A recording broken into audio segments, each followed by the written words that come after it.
Bismillahirrahmanirrahim. Assalamualaikum warahmatullahi wabarakatuh. Innal hamdalillah nahmaduhu wa nasta'inuhu wa nastahdihi wa nastaghfiruh. ونعوذ بالله من شرور أنفسنا ومن سيئات أعمالنا من يهد الله فلا مضل له ومن يضلل فلا هادي له أشهد أن لا إله إلا الله وحده لا شريك له وأشهد أن محمدا عبده ورسوله ونصلي ونسلم على سيدنا ومولانا محمدا الأمين وعلى آله وصحبه ومن دعا بدعوته إلى يوم الدين. أما بعد، أيها المؤمنون اتقوا الله أوصيكم وإياي بتقوى الله فقد فاز المتقون. Muslimin dan muslimat, mudah-mudahan dirahmati Allah Subhanahu wa ta'ala. Di dalam sebuah hadis an Abi Hurairah radhiyallahu anhu qala عن النبي صلى الله عليه وسلم قال يلقى إبراهيم أباه آزر يوم القيامة وعلى وجه آزر قطرة وغبرة فيقول له إبراهيم ألم أقل لك لا تعصني؟ فيقول أبوه فاليوم لا أعصيك. فيقول إبراهيم يا ربي إنك وعدتني أن لا تخزيني يوم يبعثون فأي خزي أخزى من أبي الأبعد؟ فيقول الله تعالى إني حرمت الجنة على الكافرين. ثم يقال يا إبراهيم ما تحت رجليك؟ فينظر فإذا هو بذيخ ملطخ فيؤخذ بقوائمه فيلقى في النار أو كما قال. Hadis sahih riwayat Al-Bukhari. Daripada Abi Hurairah radhiyallahu anhu, kata dia, Nabi sallallahu alaihi wasallam bersabda, kata Nabi, di hari akhirat esok Allah jadikan Nabi Ibrahim alaihi salam berjumpa bapa dia. Tuan-tuan muslimin dan muslimat yang dirahmati Allah sekalian, kita dah tahu dah satu ujian berat yang Allah bagi pada Nabi Ibrahim alaihissalam ialah bapa dia bukan sahaja tak ikut dia. Bapa Nabi Ibrahim bukan sahaja kafir, bahkan bapa Nabi Ibrahim alaihissalam kerja buat tokong. Itu satu ujian yang sangat berat Allah Subhanahu wa ta'ala bagi kepada Nabi Allah Ibrahim alaihissalam. Tiba-tiba Nabi SAW cerita dalam hadis sahih riwayat Al-Bukhari ini. Nabi kata di hari akhirat esok Allah Subhanahu wa ta'ala takdirkan Nabi Ibrahim jumpa bapa dia. wa ala wajhi Azar qatarah wa ghabarah. Waktu dia jumpa bapa dia di hari akhirat esok, keadaan bapa dia ni muka ghabarah, berdebu. Qatarah, kurih meledin, macam tak cukup makan. Sudahlah di atas dunia, Allah Subhanahu wa ta'ala takdirkan bapa dia tak beriman, tidak ikut dia. Di hari akhirat esok, Allah bagi berjumpa pula anak dengan bapa ni. Anak satu orang Nabi, bapa satu orang yang derhaka Allah Subhanahu wa ta'ala.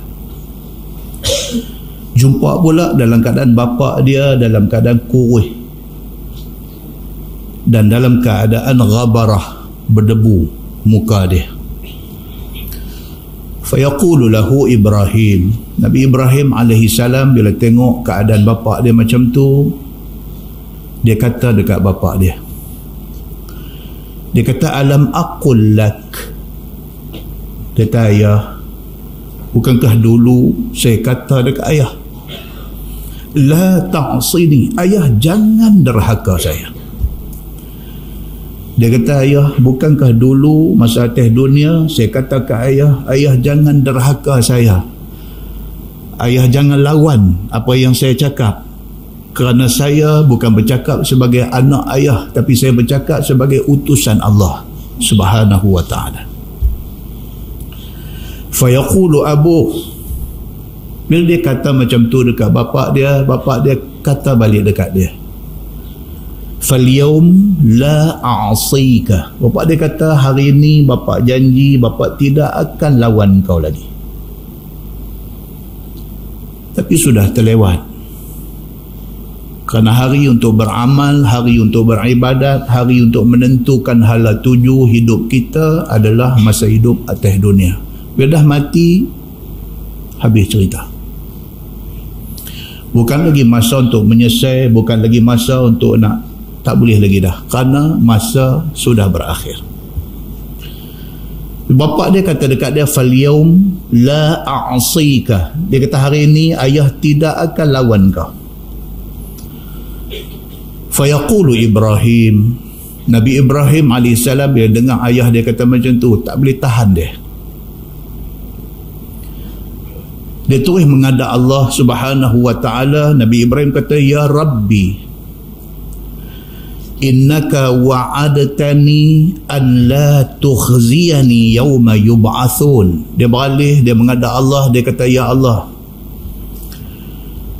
bukankah engkau telah berjanji kepada aku yang engkau tidak akan hina aku di hari kebangkitan. Nabi Ibrahim kata di dalam doa dia dekat Tuhan, dia kata, ya Allah, bukankah engkau sudah janji kepada aku di hari akhirat esok engkau tidak akan hina aku. Fa ayyu khizyan akhza min abil ab'ad. Dia kata, apakah lagi penghinaan yang lebih teruk daripada aku jauh daripada bapa aku pada hari ini. Apalagi penghinaan yang lebih teruk daripada ni. Aku rasa cukup terhina apabila aku duduk dalam syurga, ayah aku bukan sahaja tidak masuk syurga, dia di neraka. Apalagi penghinaan yang lebih teruk daripada ni. Fayaqulullah, Allah jawab permintaan Nabi Allah Ibrahim alaihissalam. Tuhan kata, inni haramtul jannata alal kafirin. Tuhan kata, aku sudah kata, aku haramkan syurga ke atas orang yang mati kafir. Tuhan kata, dulu atas dunia pun aku dah habang dah, siapa mati kafir jangan mimpi nak masuk syurga. Kalau dulu aku kata macam tu, hari ni aku kata macam tu. Hang boleh minta benda lain, tapi jangan minta orang kafir masuk syurga. Summa yuqal, kata hadis itu, Kemudian Allah Subhanahu wa ta'ala kata kepada Ibrahim, ya Ibrahim, ma tahta rijlaik. Tuhan kata dekat Nabi Ibrahim alaihissalam, Tuhan kata, wahai Ibrahim, cuba tengok Ustaz, apa yang ada bawah tapak kaki hang tu? Tuhan kata, wahai Ibrahim, tunduk tengok Ustaz, apa dia yang ada bawah dua tapak kaki hang tu? Hang duk pijak apa tu? Cuba hang tengok Ustaz. Fayanzur, kata hadis itu, Nabi Ibrahim pun tunduk tengok di kaki dia. Fa idza huwa bidhikhin multatikh. Dia tengok secara tidak sedar, rupa-rupanya di bawah dua kaki dia ada sekok menatang. Dalam bahasa Arab, zikh, zal ya kha ni, zikh ni dia kata binatang yang kathiru sya'r, binatang banyak bulu. Kalau tengok terjemahan, kebanyakan orang terjemahan anjing hutan, anjing liang. Tapi perkataan zikh, maksud dia menatang yang kathiru sya'r, bulu banyak. Bila Tuhan kata dekat dia, wahai Ibrahim, cuba tengok Ustaz, hang duk pijak apa tu bawah kaki hang? Fayanzur, maka Nabi Ibrahim tunduk tengok. Fa idza huwa bidhikhin multatikh. Dia tengok, dia tak sedang, rupanya yang dia duk pijak itu adalah satu ekor anjing yang kotor dan busuk. Fayukhadhu biqawaimih, maka diperintahkan oleh Allah supaya diambil anjing itu pada kakinya, pegang kaki, angkat bagi kepala turun bawah macam tu. Fayulqa finnar, dicampakkan anjing itu, anjing liar yang busuk kotor itu dicampakkan ke neraka. Hadis itu hadis sahih riwayat Al-Bukhari. Al-Imam Ibnu Katsir di dalam tafsir dia, tafsir Ibnu Katsir, Imam Ibnu Katsir buat main satu riwayat, yang riwayat itu datang dengan isnad yang gharib. Dia sambung di hujung hadis yang Bukhari tadi ni. Imam Ibnu Katsir bawa, dia kata bila sampai tang ya Ibrahim, lepas pada Tuhan kata tadi ni, aku sudah kata syurga haram ke atas orang kafir. Lepas pada tu Imam Ibnu Katsir buat main satu riwayat lain. Kata Ibnu Katsir, Allah Subhanahu wa ta'ala kata kepada Nabi Ibrahim alaihi salam, ya Ibrahim, aina abuk? Allah kata kepada Nabi Ibrahim, wahai Ibrahim, bapa hang mana?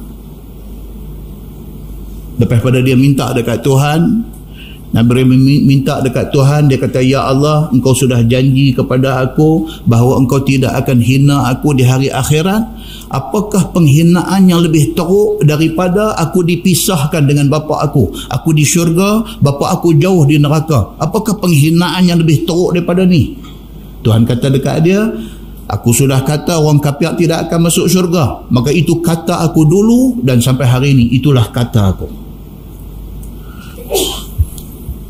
Kemudian kata Ibnu Katsir, Allah Subhanahu wa ta'ala berfirman kepada Nabi Ibrahim alaihissalam, dia kata, ya Ibrahim, aina abuk? Wahai Ibrahim, bapa hang mana? Qal, jawab Nabi Ibrahim, anta akhadhtahu minni. Nabi Ibrahim kata dekat Tuhan, dia kata, ya Allah, engkau ambil bapa aku daripada aku. Dia nak cerita dekat kita, sayang bapa, anak bapa ni sayang tu, dia membawa ke syurga, dia membawa ke neraka, dia membawa ke akhirat esok ni. Bila Allah tanya Nabi Ibrahim, bapa hang mana? Nabi Ibrahim jawab balik dekat Tuhan, anta akhadhtahu minni. Ya Allah, engkau rampas bapa aku daripada aku. Pasal apa dia cakap macam tu? Pasal sayang dia kat pak dia. Pasal Nabi Ibrahim kalau boleh Dia nak minta sangat-sangat dekat Allah Subhanahu wa taala supaya buat mai bapak dia. Walaupun bapak dia mati kapiang, buat mai dekat dia. Pasal apa? Pasal sayang dia pada bapak dia. Bila Tuhan tanya dia, bapak hang mana? Dia kata, ya Allah, engkau ambil bapak aku daripada aku. Qala Allah. Allah kata dekat Nabi Ibrahim, unzur asfala mink. Tuhan kata, Ibrahim, cuba tengok di bawah tapak kaki hang apa ada. Fanazara. Nabi Ibrahim pun tunduk tengok. Fa idza dhikhun yatamarraghu fi natnih. Bila tunduk-tunduk tengok, ada seekor binatang yang berbulu banyak. Dan binatang itu bergelumang dengan kotor yang amat sangat. Fa'ukhidha biqawaimihi fa'ulqiya finnar. Maka dia ambil binatang itu dengan kaki naik ke atas, dihumbat ke neraka. Daripada hadis itu, kata Ibnu Kathir, gambaran bapa Nabi Ibrahim yang mati kapiang ini seumpama anjing, sudahlah anjing yang kotor danor. Kesimpulan yang dapat kita buat daripada hadis ini ialah, satu, iman anugerah Allah. Kita jadi orang Islam, lepas itu kita jadi pula orang Islam yang beriman. Beriman maksudnya apa? Percaya. Kita sudah jadi orang Islam, bila dengar ayat Quran kita percaya. Percaya tu anugerah Allah. Islam itu anugerah Allah, percaya itu lagi satu anugerah Allah. Pasal berapa ramai orang yang Allah anugerahkan Islam tapi tak percaya. Islam tapi tak percaya Quran. Islam tapi tak percaya hadis. Bila Allah bagi dekat kita Islam, Allah bagi pula dekat kita iman, percaya kepada Quran dan hadis. Itu double anugerah Allah bagi kat kita. Pengajaran yang pertama, iman adalah anugerah Allah. Yang kedua, pengajaran yang boleh kita ambil daripada hadis Nabi Ibrahim AS dengan bapa dia yang bernama Azar itu ialah iman tidak boleh diwarisi. Tak boleh nak waris.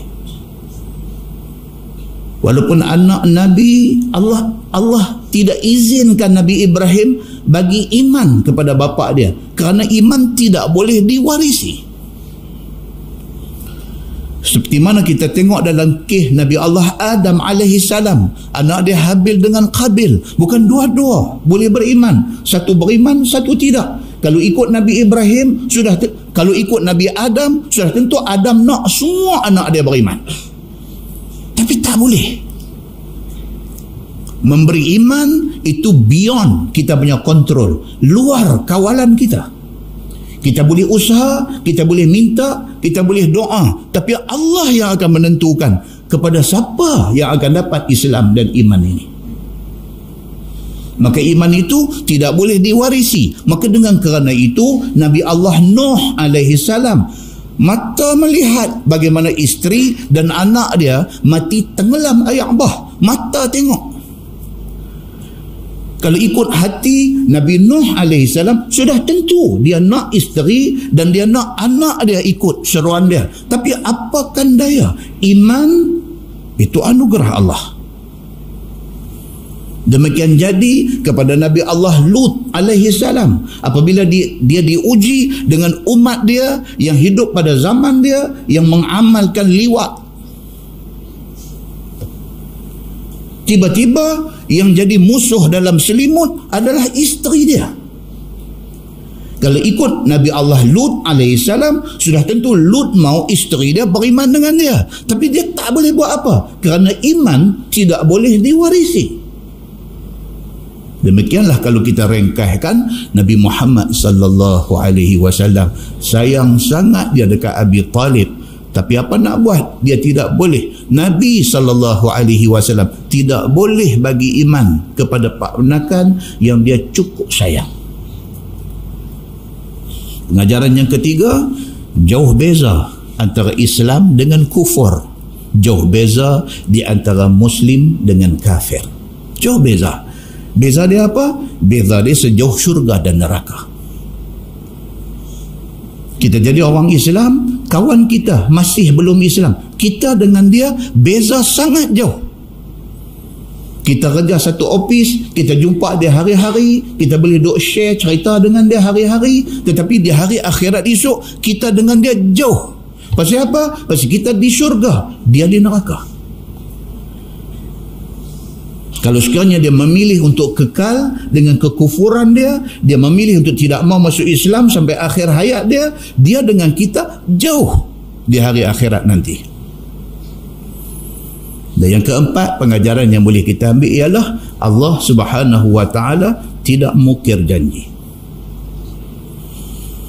Kalau Tuhan kata inni haramtul jannata 'alal kafirin, aku mengharamkan syurga ke atas orang kafir, kalau itu Tuhan kata, kalau itu Tuhan janji, sampai hari akhirat esok, itulah yang Tuhan pegang. Kerana Allah la yukhliful mi'ad. Allah tidak mungkir janji.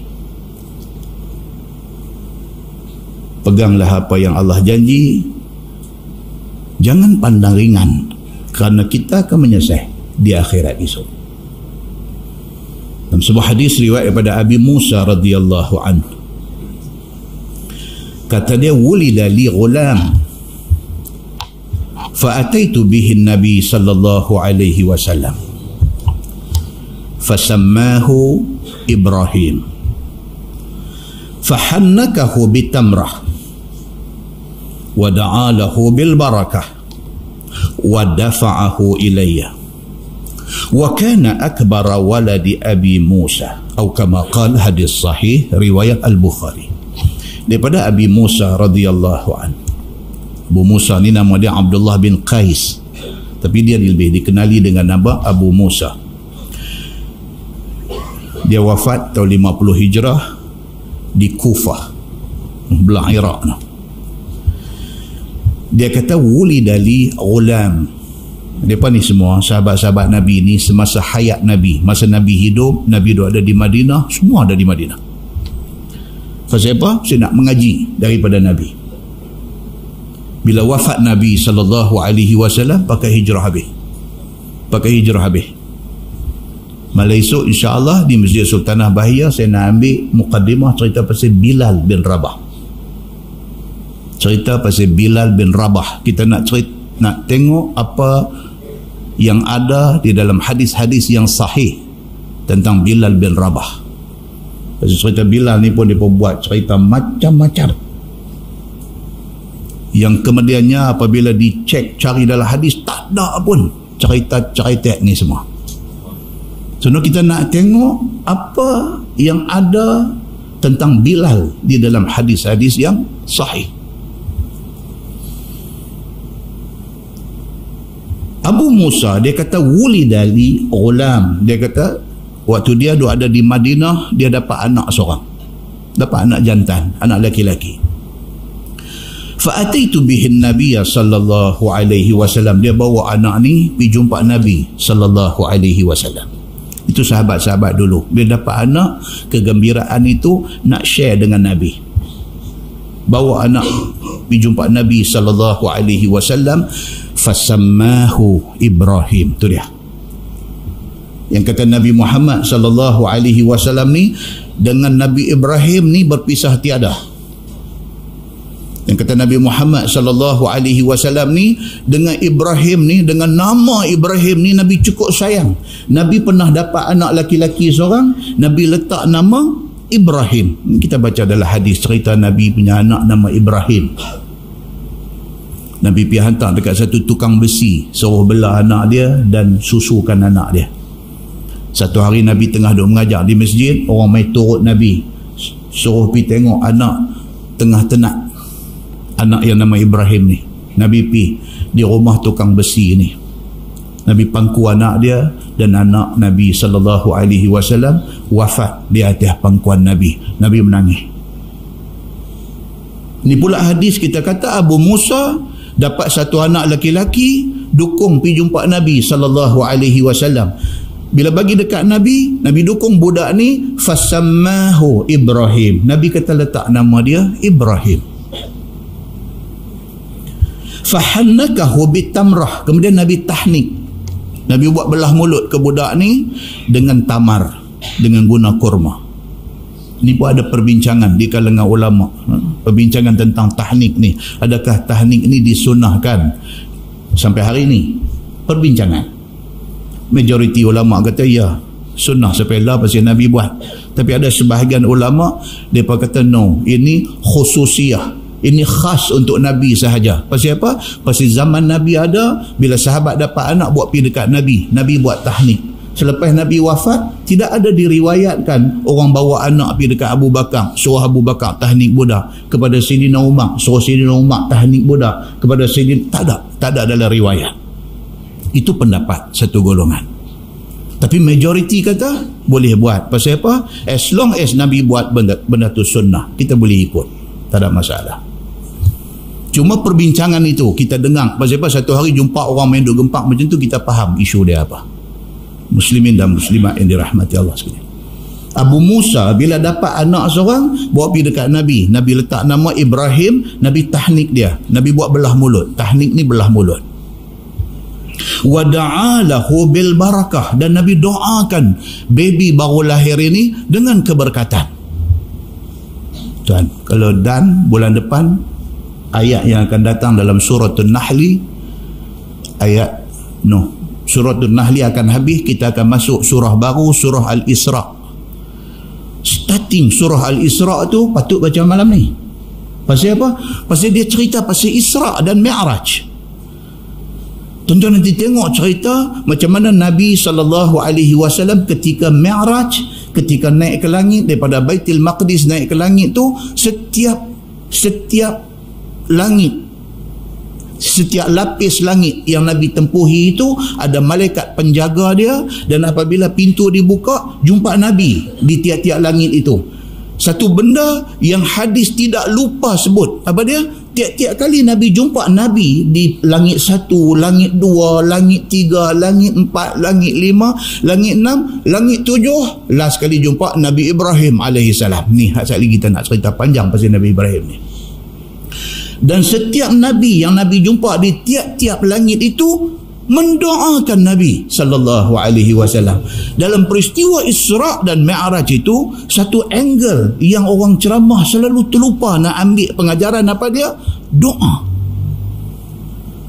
Setiap lapis langit, setiap Nabi yang Nabi jumpa mendoakan Nabi SAW. Maknanya doa dalam kehidupan ini sangat important, sangat penting. Sehingga kan Nabi SAW, manusia paling mulia di atas muka bumi ini, apabila ada satu sahabat mai jumpa Nabi, habaq dekat Nabi, ya Rasulullah, saya nak pergi umrah. Nabi kata apa? Nabi kata jangan lupa doakan kami. Walhal Nabi SAW patut orang pergi minta Nabi doa, tetapi Nabi sendiri bila dengar satu orang nak pergi umrah, Nabi kata kat kawan nak pergi ni, jangan lupa doakan kami. Pentingnya doa itu. Usaha kita buat, kerja kita buat, doa jangan ditinggalkan. Sebab apa pun yang kita buat, kalau tidak dapat approval, kelulusan daripada Allah Subhanahu Wa Taala, semua failure, semua akan fail, semua tidak akan berjaya. Pentingnya doa di dalam setiap apa yang kita buat. Bila Abu Musa bawa anak, Nabi bagi nama budak tu Ibrahim, Nabi tahnik dia, wa da'alahu bil barakah, dan Nabi doa kepada baby baru lahir ni, pada budak baru lahir ni, Nabi doa dengan keberkatan. Wa dafa'ahu ilayya. Selesai Nabi buat tu semua, Nabi bagi balik budak ni kepada bapa dia Abu Musa. Kata Abu Musa, wa kana akbar waladi Abi Musa. Dia kata inilah anak sulung aku. Anak sulung aku laki-laki, Nabi yang letak nama dekat dia, Nabi yang tahnik dia, Nabi yang doakan dia. Muslimin dan muslimat yang dirahmati Allah sekalian. Demikian yang kata Nabi SAW, macam mana dia dengan Nabi Allah Ibrahim alaihissalam. Dan yang paling clear, hadis riwayat daripada Musa bin Talhah, daripada bapa dia yang bernama Talhah bin Ubaidillah. Dia kata, qulna ya Rasulullah. Talhah ni jumpa Nabi, dia kata, ya Rasulullah, kaifa salah alaik? Talhah ni jumpa Nabi, dia kata, ya Rasulullah, macam mana cara kalau nak berselawat kepada Tuhan? Nak selawat macam mana? Qala Nabi sallallahu alaihi wasallam, qulu Allahumma salli ala Muhammad wa ala ali Muhammad kama sallaita ala Ibrahim wa ali Ibrahim innaka Hamidun Majid, wa barik ala Muhammad wa ala ali Muhammad kama barakta ala Ibrahim wa ali Ibrahim innaka Hamidum Majid.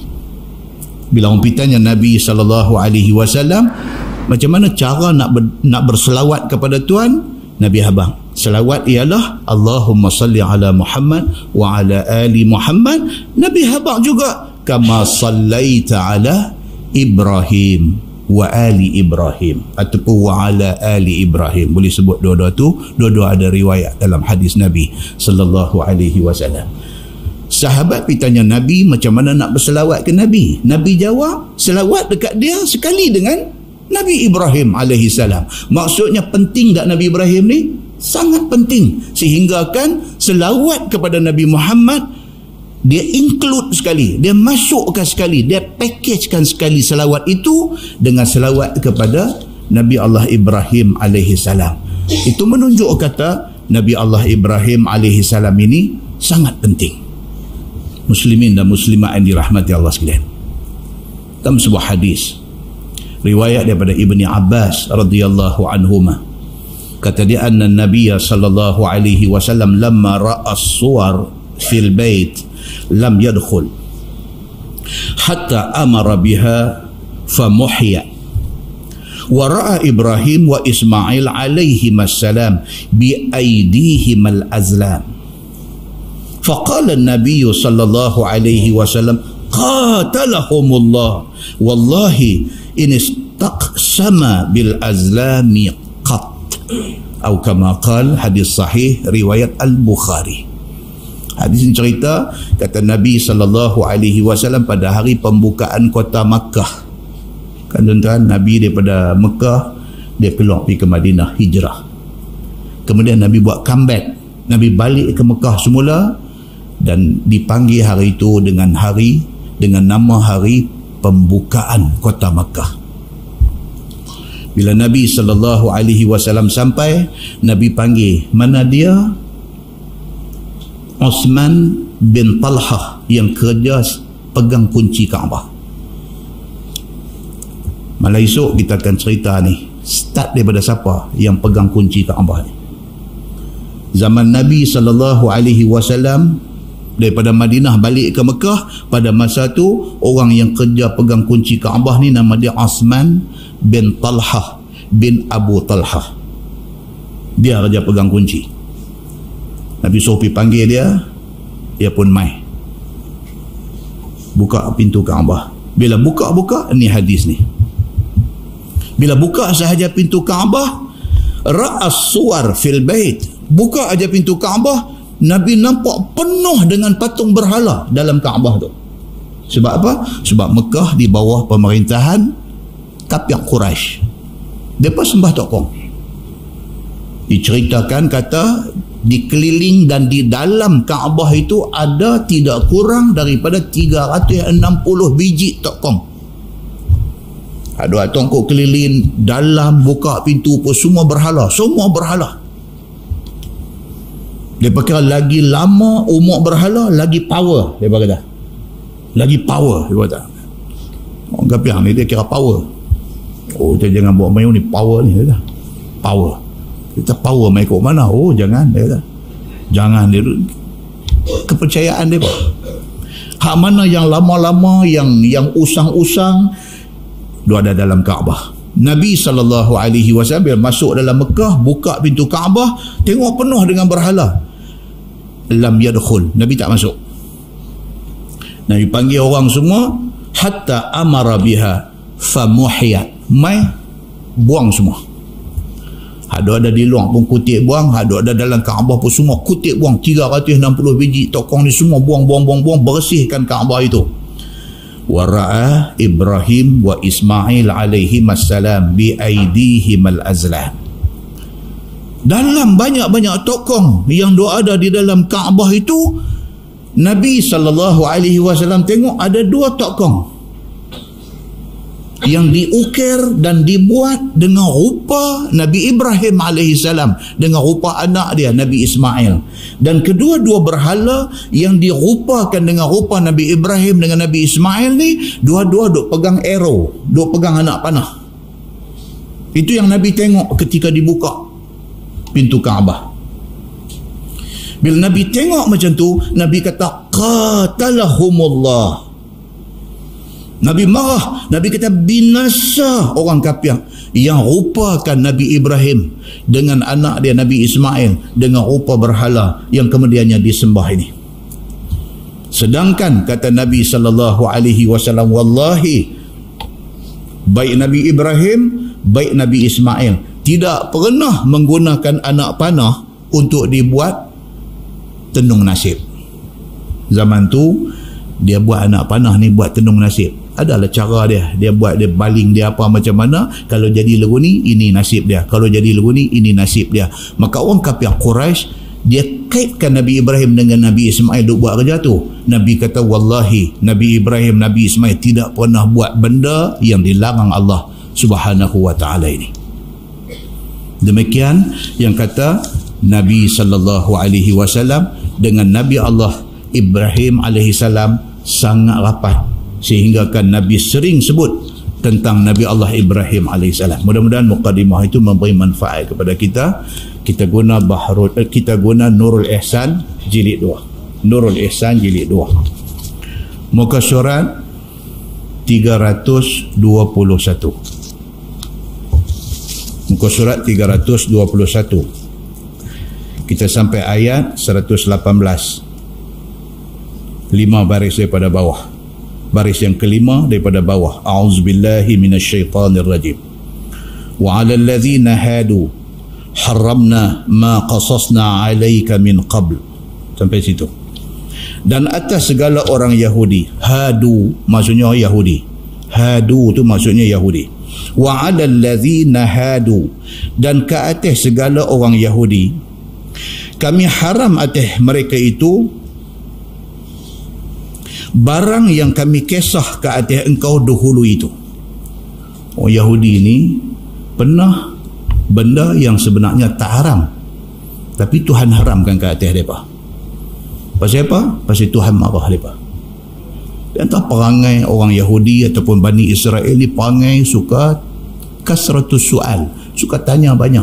Benda yang tak important, tak penting pun tanya. Pasal apa? Pasal tanya dengan tujuan supaya benda tu jadi susah tak payah buat. Itu tujuan dia. Itu tujuan dia tanya. Tengok balik perangai mereka ni. Kisah Al-Baqarah, cerita lembu yang disuruh sembelih. Kalau dia terus pergi ambil lembu sembelih, selesai dah.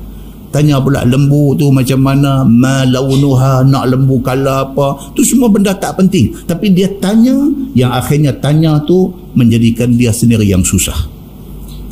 Kan macam cikgu sekolah, dia abang kat budak-budak ni, hari Sabtu ni semua kena main sekolah nah. Cerdik ni angkat tangan.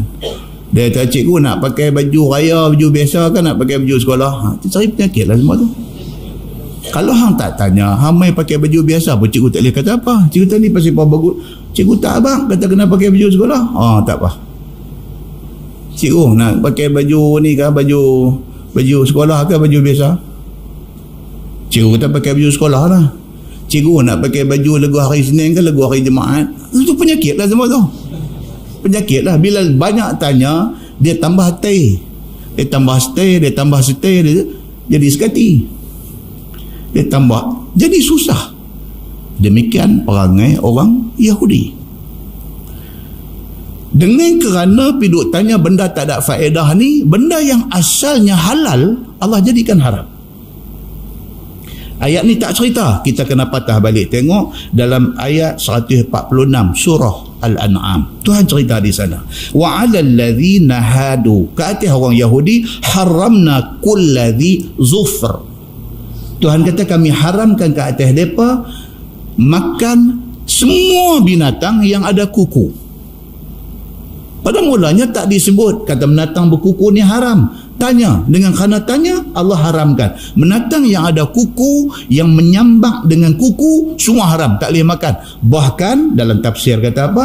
Sampai ke tahap binatang yang kaki berkembang, kaki melekat macam kaki itik, juga termasuk di dalam zi zufur, binatang yang berkuku. Itik tak boleh makan, angsa tak boleh makan, semua tak boleh makan. Punca pasal apa? Pasal duk tanya.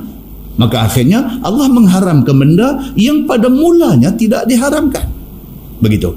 Wa minal baqari wal ghanami, dan diharamkan ke hati orang Yahudi ini makan lembu, makan daging lembu dan juga kambing. Nah, yang ada kambing grill ni tak boleh makan. Yahudi tak boleh makan. Kalau makan berdosa. Pasal apa? Pasal dia dah tersenarai di dalam binatang yang Yahudi haram makan. Padahal mulanya tak haram, tapi dengan kerana duk tanya benda yang tak ada faedah ni, maka akhirnya Allah beratkan dan Allah beratkan. Dalam surah Al-An'am ayat 146 Allah cerita, wa haramna alaihim syuhumahuma, dan diharamkan ke atas mereka lemak binatang. Tak boleh makan. Kalau teringin, satu hari mai teringin nak makan daging cincang, pergi market nak beli daging cincang sekilo, balik nak buat sup. Pasal apa saya tak boleh tahan duk teringat sup din ikan bakar. Sup dia tu dengan daging dia campur dengan lemak, dengan duk berkelampung tu, tak boleh tahan tengok. Teringin nak makan, tak boleh. Pasal apa? Hari tu tak apa, tapi hari ini sudah diharamkan. Tak boleh makan. Lemak kepada lembu dan lemak kambing ni diharamkan ke hati orang-orang kafir, ke hati orang Yahudi, illa ma hamalat zuhuruhuma, melainkan lemak yang duk lekat di bahagian punggung binatang sikit tu je Tuhan bagi depa kalau nak makan. Awil al-hawaya, ataupun lemak yang duk ada sikit-sikit melekat di perut. Au makhtalata bi'azmin, ataupun lemak yang ada duk lekat sikit-sikit di tulang. Banyak tu yang boleh makan, lebih tak boleh. Benda ni semua Allah Subhanahu wa taala pi jadikan susah kepada orang Yahudi ni. Zalika jazainahum bibaghihim, Tuhan jadikan depa ni jadi payah, hak tu tak boleh makan, hak ni tak boleh makan, kerana derhaka depa dengan Allah Subhanahu wa taala. So ayat yang kita baca ni dia nak refer balik kepada ayat 146 surah Al-An'am itu. Dia kata, dan pada ayat yang kita baca tadi itu menyebabkan orang-orang Yahudi haram makan benda-benda tu, dan atas segala Yahudi itu kami haram tiap-tiap yang mempunyai kuku, yang menyambak dengan kuku, sehingga akhir ayat itu. Firman Allah, wa ma zalamnahum walakin kanu anfusahum yazlimun. Tuhan kata, dan tiadalah kami zalim ke atas Yahudi, akan tetapi adalah Yahudi itu zalim ke atas diri mereka sendiri. Tuhan kata, Tuhan tak buat naya mereka. Mereka saja buat susah diri mereka. Mereka menganiaya diri mereka sendiri.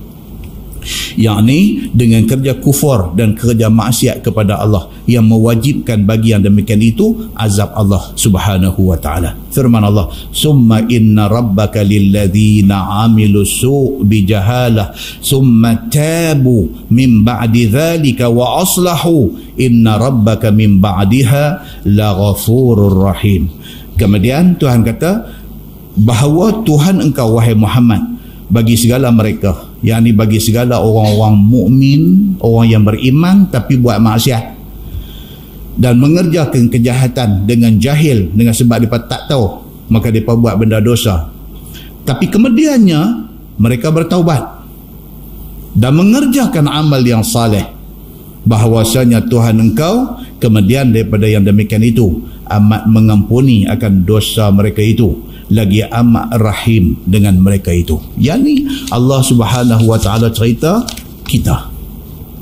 Di kalangan kita ni ada yang dulu nakai, barulah seminggu dua ni baru ada janggut, baru nampak tertib elok. Nakai dulu hanya Allah dengan kita yang tahu, dengan jiran-jiran kita dulu. Tapi lepas pada hijrah kita pun tak duduk dah kampung tu, kita pergi duduk kampung lain, kita main-main kampung ni, kita punya pattern sudah jadi lain. Kita masuk tempat baru kita ni, kawasan baru ni kita masuk dengan muka kita pun nampak elok dah, dengan nampak semua cantik. Geng tempat lama kenal kita, geng tempat lama tu kenal kita, sampai ada gelak dekat kita dulu. Mai tempat baru dia panggil haji dekat kita. Assalamualaikum haji, ni haji malam ni kita buat mesyuarat agung masjid, jangan lupa main lah. InsyaAllah main orang lantik jadi penolong imam. Cantik. Dia pun saya tak ada, tapi orang suk terima, tapi hati duk simpan apa, janganlah mereka tahu cerita lama aku. Macam ni punya orang ni hayat ni nak cerita macam ni punya orang. Dulu jahat, macam-macam benda dia buat, setelah dia tukar dia jadi bagus. Apa cerita dengan orang yang dulu jahat lah ni tukar jadi bagus ni? Apa cerita ni? Ayat ni duk cerita. Dulu dia kata amilusu, dia buat benda-benda jahat, summat tabu, kemudian bertobat. Orang-orang yang dulu jahat kemudian bertobat, min ba'di zalik, lepas pada jahat dia bertobat. Wa aslahu, dan dia buat benda baik. Tinggal habis hak jahat dulu ni, dia start benda hak baru, semua hak bagus-bagus. Puasa Senin Khamis cantik semua, buat elok dah. Sembahyang waktu masjid tiap-tiap cantik dah dia buat. Cuma dia harap jangan jumpa yang lama je. Bila jumpa dia pun tidur, tunjuk dia tak cakap apa, hantu yang dia takut. Lepas tengok dia dengan mata lugu tu dengan jari dia tunjuk lugu buang mulut tengah-tengah. Itu dia takut. Dia baca tak sebut tu lagi takut daripada sebut. Dia kata sudah lama main cerita, dia pun tutup mau sengap-sengap, tak mau siapa pergi duk buka dah cerita tu. Kawan ni pun tunjuk mulut tengah-tengah tak kata apa ni pun kata alhamdulillah aku seronok tengok hang macam ni. Sudah cakap banyak. Aku penolong imam ni lah ni, kata. Aku penolong imam ni lah ni. Hang imam, ini pula duk kata gitu pula. Hang imam. Tuan-tuan, agama kata apa dengan kih-kih macam ni? Ini ayat kita duk baca ni. Bila dia ni dah bertaubat, kemudian wa aslahu, dia buat benda-benda baik. Inna rabbaka min ba'diha laghafurur rahim. Sesungguhnya Tuhan kamu selepas daripada hang dah tukar jadi baik, Allah Maha Pengampun, Allah Maha Penyayang. Tuhan terima. Tutup cerita dulu. Hang macam mana pun dulu, itu dulu. Kita cerita hang lah ni. Kan saya pernah cerita, saya pergi dulu duk mengajar satu masjid Belakip Tajam. Baca Kitabul Janaiz, cerita pasal pengurusan jenazah. Malam tu dia main tajuk cerita pasal mandi mayat, ghuslul mayyit, mandi mayat. Dalam perbahasan tajuk mandi mayat tu, dia timbul satu subtopik cerita tentang kalau mayat ada tattoo badan, macam mana mandi mayat sah ke tak, cerita pasal itu. Dah habis kuliah Mayang Aisyah, kita pun nak balik. Saya pergi dekat kereta, buka pintu kereta, main satu orang dia senggang tangan di pintu tu. Tengok ini tempat dia ni, tak rajin nampak dia. Saya kata ada apa ni? Saya nak tanya balik, Ustaz cakap tadi. Saya kata yang mana tu? Tangan dua senggang tu, tutup tak boleh dah pintu. Dia kata ni macam saya ni lagu mana? Macam mana kata.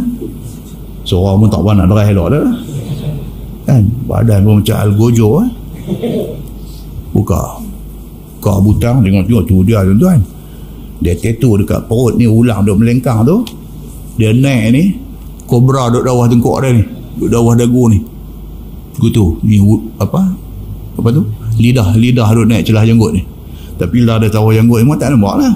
Dia lagu buka tunjuk lagu tu dia asyik kata pilah aku malam ni kan. Teriak tuan. Satu apa dia panggil dia ni, tokan ke apa kat dia ni, taiko ke tokan ke ni. Dia kata saya kecil-kecil, dia kata saya cerdik. Dia kata gangster Raja Uda belah saya. Raja Uda tuan-tuan, dia buat kampung selamat gagah ni. Dia kata saya cerdik ni, saya yang saya tahu pak saya kepala gangster Raja Uda. Saya tengok muka saya Melayu, Pasal bapak Cina, mak Cina tak ada muka saya. Saya ada ingat ni, kenapa nak boleh balik ni? Pasal dia baru nak flashback cerita kau ni ambil belah dah. Ni tak cerita dia masuk tadika mana lagi, tak cerita dia masuk sekolah. Cerita berapa orang dah dia pergi duduk tabuh semua tak keluar lagi, cerita pi lah mana ni. Orang masjid pun, ustaz kena balik dulu lagu ni lah. Lampu masjid padam habis lah. Tuan-tuan, kita tak tahu tuan-tuan, dalam ada umai dengar depan kita 500, 1000 orang, 2000, 2500 orang ni, kita tak tahu satu-satu orang punya cerita silam dia apa. Kita tak tahu. Melainkan dia main duduk senggang pintu ni baru kita jumpa. Kita tak apa kata, duduk balik di tengah masjid. Duduk balik, sembang balik dengan dia, habang balik, yang mata terai. Jadi ni yang boleh jadi main masjid ni malam ni macam mana? Start dengan naik kereta kawan duk pasang keset, zaman keset lah zaman tu, duk pasang keset. Dia ni tak pernah, telinga ni tak pernah dengar cerita pasal agama ni, tak pernah dengar. Di Quran, hadis apa benda ni dia tak pernah dengar. Satu hari tu kerana tumpang kereta kawan tu sudah on satu kuliah, dia kata duduk dengar ni, dia sudah main satu macam. Tuan-tuan, Allah ni bila dalam main masa dia nak buka hati yang terhijab ni, dia buka sekali aja. Ni hadu dengar 250 kali ni tak berubah-ubah lagi. Yang dia ni sekali tu aja. Macam mana cerita siapa tuan-tuan? Sayyidina Umar bin Al-Khattab radhiyallahu anhu. Macam tu punya cerita. Sekali dengar tu je dia kacau habis, semua shot habis dalam badan dia. Dia main jadi satu ganggu kat dia balik, dia tak boleh tidur, dia jadi kacau. Tu yang punca main malam ni, dia kata. Dua pun di luar dalam gelap dengar. Tuan-tuan, Allah Subhanahu wa taala bila sampai time dia nak bagi satu hidayah dekat satu orang, satu benda yang luar jangka manusia, Tuhan boleh buat. Muslimin dan muslimat yang dirahmati Allah sekalian. So dia kata ringkas cerita, saya kalau mati dengan keadaan saya macam ni lagu mana? Saya nak balik dah kepada hak agama ni. Saya tak tahu apa. Dia kata, saya apa pun tak tahu. Fatihah ni apa semua ni, ada kawan-kawan doa abang ni hang kena apa pun saya tak tahu. Dia kata. Tuan-tuan, muslimin dan muslimat yang dirahmati Allah sekalian, ada macam ni dalam pada ramai masyarakat ni, ada yang macam ni. Dia terbiang terus, dia tertinggal daripada arus dakwah Islamiah ni, dia tertinggal terus, dia drop tak tahu di mana. Tapi still apakah satu kebaikan yang ada kat dia ke, yang ada kat mak pak dia hak betul dulu ke, kita tak tahu. Mungkin mereka ni dulu pergi bagi anak ni kerana susah ke, kerana apa, kita tak tahu. Yang kemudiannya dia teringat balik anak dia, tah ke mak dia duk bangkit semayang malam, duk minta dekat Allah, ya Allah saya sudah silap lah pergi bagi anak dekat orang, saya tak tahu dah budak ni duk ada kat siapa lah ni, duk minta ampun dekat. Mungkin itu menjadi salah satu asbab daripada sebab-sebab lain. Mungkin ini salah satu sebab daripada asbab yang banyak yang Allah pergi ambil balik dia ni, bawa balik dia dalam hidayah Allah. Mungkin. Muslimin dan muslimat yang dirahmati Allah sekalian, kita bila dengar benda-benda macam ni tuan-tuan, Masya Allah, kita syukur banyak-banyak. Kita tak lalu ni, laluan gelap ni kita tak lalu. Kita tak lalu. Beranak-beranak keluar main ni bunyi bang di telinga dah. Kita kecil-kecil tak tahu apa benda lagi pun ni. Duk hayun dalam duit ni, duk la ilaha illallah. Surah tu duk main dah. Membesak kita ni macam Nabi sebut dalam hadis, nasya'a fi ibadatillah. Di antara orang yang akan mendapat naungan Allah pada hari tidak ada naungan melainkan naungan Allah adalah satu budak muda nasya'a fi ibadatillah, yang dia ni membesar dalam keadaan beribadah kepada Allah. Dia tak minta pun, tapi Allah sudah bagi kat dia satu anugerah macam tu. Dapat mak, dapat ayah yang beriman kepada Allah. Syukur banyak-banyak kita kepada Allah. Kita cuma nak kena maintain aja apa yang Tuhan dah bagi ni. Jaga elok-elok. Pasal apa? Pokok pun kalau kita tanam, kita tak buh baja, kita tak gembok pokok tu sama ada mampu ataupun kalau dia hidup pun dia hidup tak sihat. Macam itulah dengan kita, dengan iman kita ni. Kalau kita tak rajin juhih, kalau kita tak rajin duk tambah baja, kalau kita tak pergi duk gembok tanah dia, pokok ni sama ada dia rencat, dia terbantut, dia tak keluar buah, macam-macam boleh jadi. Maka Islam yang Allah bagi kat kita, iman yang Allah bagi kat kita, kena duk rajin gembok dia. Gembok macam mana tuan-tuan? Ni, mai duduk dalam masjid, paling-paling tak ada yang i'tikaf dah dapat pahala. Nak cantik lagi, ada 1-2 ayat Al-Quran yang boleh duk usik hati kecil kita. Nak cantik lagi, ada hadis-hadis Nabi yang boleh tambah iman dan menambah ilmu yang ada pada diri kita. Aduh, ada sikit jadi banyak, iman yang nipis jadi tebal. Muslimin dan muslimat yang dirahmati Allah sekalian. Dalam sebuah hadis riwayat pada Abi Hurairah radhiyallahu anhu, kata dia an Rasulillah sallallahu alaihi wasallam qala innahu la ya'ti ar-rajulul 'azimus samin yaumal qiyamah la yazinu 'indallahi janaha ba'udah iqra'u fala yuqimu lahum yaumal qiyamati wazna. Sadaqallahul azim atau kama qala, hadis sahih riwayat Imam Muslim.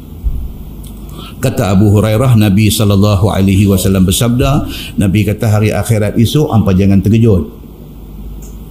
Akan ada di antara drama hari akhirat esok, satu orang laki-laki al-azimus samin, steady, nampak badan, dulu orang kata sendo, lah dia kata sado. Al-azim, besar, samin, berisi. Hari akhirat esok dia ditampilkan untuk dihisap amalan dia. Tengok appearance dia, tengok dia punya penampilan dia tu, tengok nampak steady. Nampak dia ni orang steady, dia ni nampak ada duit, nampak dia ada ilmu, nampak steady. La yazinu indallahi janaha ba'udah.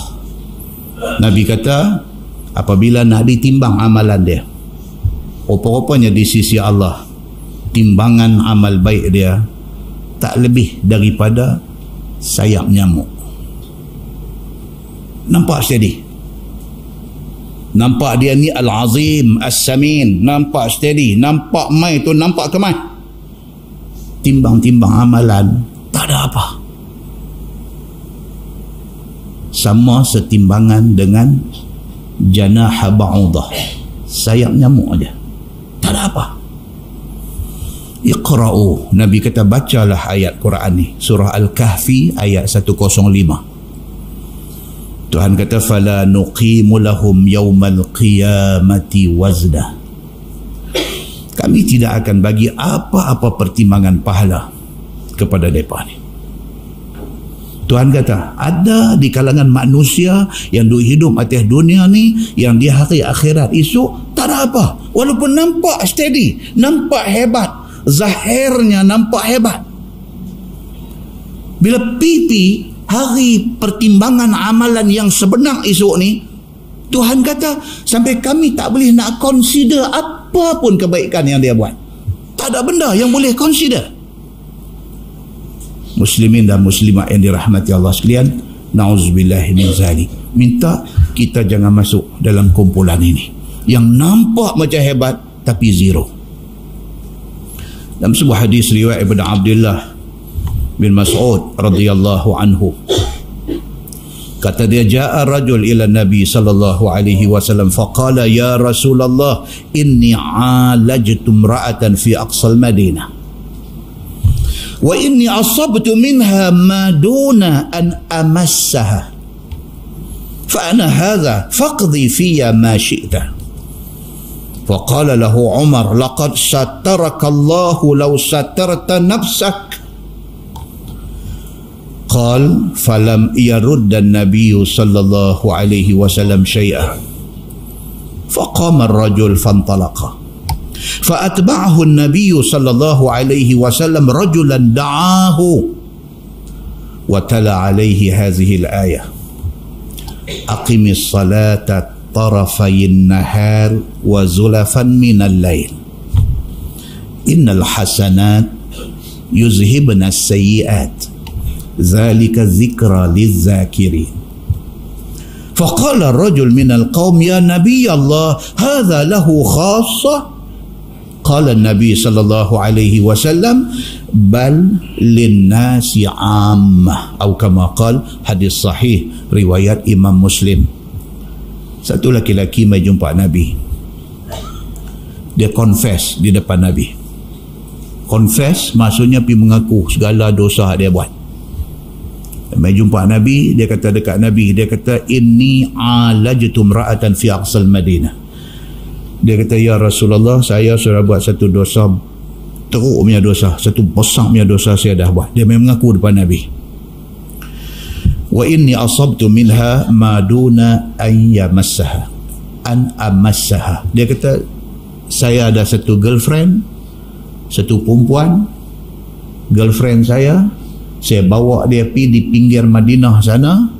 Saya sudah buat benda tak elok dengan dia, macam-macam saya buat, cuma saya tak berzina.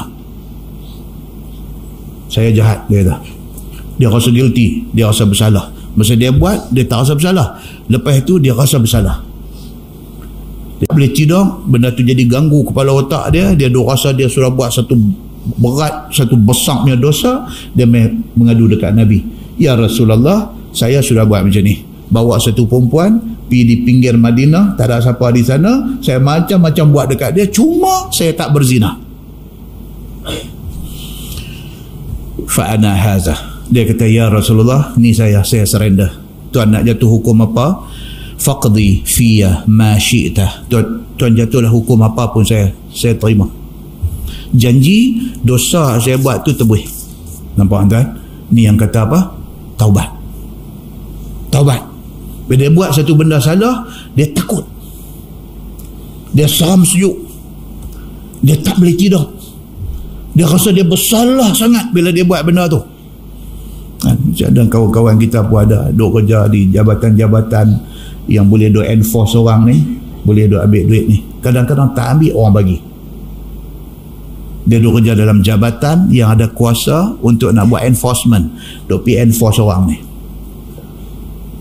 Kadang-kadang duk keluar dalam satu kereta 4 orang, 3 orang ni kaki ngak, dia tak mau. Oleh kerana dia seorang tak mau, hak 3 ni tengok dia macam dia salah. Betul faham tak? Keluar satu kereta 4 orang, hak 3 ni duk ngak, dia tak mau. Dia hak tak mau ni dilihat macam orang salah. 3 orang lagi duk tengok dia, mereka panggil kat dia ustaz, mereka panggil kat dia tok kong sayong. Tuan-tuan, ada kawan-kawan kita yang kena suasana macam ni, main duk cerita, ustaz, saya bukan nak cerita pasal kawan-kawan saya tak bagus apa tak, cuma saya tak boleh ustaz. Dia kata, saya hari tu mereka bagi tawaran naik pangkat, tapi kalau naik saya pergi duduk bangku hak lagi dahsyat, saya tak mau, biarlah saya mereka bagi jaga store pun tak apa. Dia kata, saya tak mau ustaz. Dia kata, kalau tak mau ambil pun kawan-kawan ni mereka ambil. Bila kita tak ambil ni, mereka tak syok dengan kita. Pasal apa? Mereka takut kita pecah lubang, mereka takut kita dah tak ambil, tak apa, pergi report pula. Mereka tak mau yang tu. Dan bila sekali dia tak ambil, orang main bagi juga, main di rumah hantar ke apa ke, dia jadi ghaflah tuan-tuan, dia jadi kacau jiwa, dia jadi berserabut, dia tak boleh. Pasal dia tak biasa ambil benda-benda haram ni, dia tak biasa. Sekali dia ambil, dia takut ni, Allah saja yang mengetahui. Dia tidur tak lena, walaupun dia tak guna benda tu, dia tak guna pun duit orang bagi, dia takut tuan-tuan. Ini yang kata ada takwa dalam diri ni, dia macam tu. Muslimin dan muslimat yang dirahmati Allah sekalian, sahabat Nabi ni, laki-laki ni mai jumpa Nabi pasal dia mai kacau dalam jiwa macam tu. Dia mai jumpa Nabi, dia kata, ya Rasulullah, saya sudah bawa satu perempuan pergi dekat Aqsal Madinah, dekat pinggir Madinah, saya sudah buat macam-macam dengan dia, cuma saya tak berzina. Dia kata, ni saya mai serah diri depan tuan. Dia kata dekat Nabi, dia kata, faqdi fiyya ma syi'ta. Dia kata, tuan nak hukum saya, hukumlah apa pun, janji saya tak mau rasa berdosa ni. Sayyidina Umar duduk ada tepi. Faqala lahu Umar. Sayyidina Umar bila tengok dia ni main cerita macam tu dekat Nabi, Sayyidina Umar duduk tengok muka Nabi, nampak muka Nabi pun macam tak syok. Umar terus kata dekat dia, Umar kata, laqad satarakallahu law satarta nafsak. Umar kata, hang ni kalau hang ada buat salah pun, hang duduk diam lah. Umar kata, orang tak tahu ni makna Allah tutup aib hang. Hang jangan nak main buka aib hang di depan Nabi macam ni. Umar kata macam tu.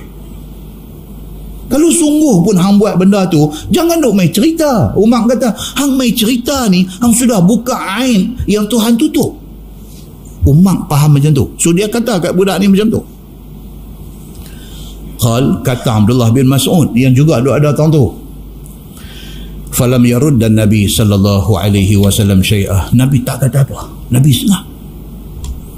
Falam yarud dan Nabi sallallahu alaihi wasallam, Nabi tak kata apa. Nabi sengah. Nabi tak kata dak. Nabi tak kata hang betul, hang salah dak. Nabi tak kata Umar betul. Nabi tak kata apa. Nabi sengah. Ya, tuan-tuan, orang bagus. Kata Nabi SAW ni, ya Allah, tuan-tuan, kalau kita duk biasa jumpa orang bagus di dunia ni, Nabi 100 kali lebih bagus pada tu. Satu orang suruh main cerita segala keburukan dia buat, Nabi tak suka dengar. Nabi tak mau dengar. Tak mau dengar.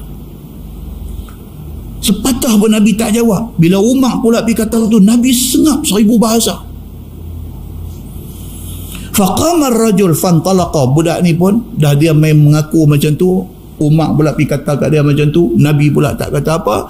Dia pun duduk tunggu nampak tak dia apa. Dia bangkit, dia pergi.